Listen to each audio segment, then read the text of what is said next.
Penasihat hukum minta Abdi Toisuta dikenakan pasal kelalaian.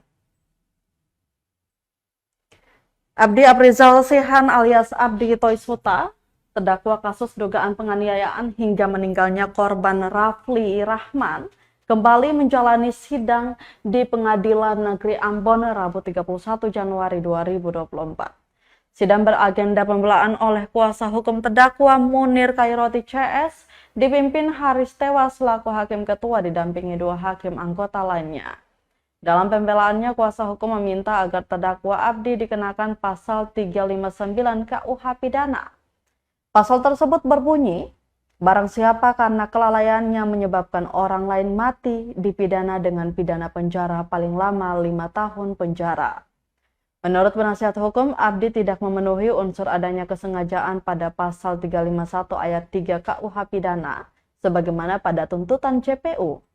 Dalam kejadian tersebut, terdakwa hanya bermaksud menegur korban agar berhati-hati mengendarai motor dalam gang karena berdampak bagi pejalan kaki, khususnya terdakwa dan para saksi yang sempat tersenggol.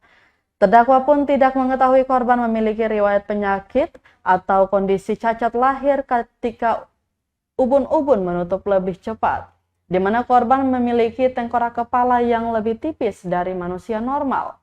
Sementara itu, terdakwa Abdi dalam pembelaan pribadinya hanya meminta maaf kepada keluarga korban Rafli. Ia mengatakan bila waktu diputar kembali, tak ingin bertemu Rafli agar tak terjadi kejadian naas tersebut. Saya tidak swasta, tidak ada sedikit dalam hati saya untuk menemukan pekerjaan ibu saya. Download Tribun X sekarang, menghadirkan lokal menjadi Indonesia.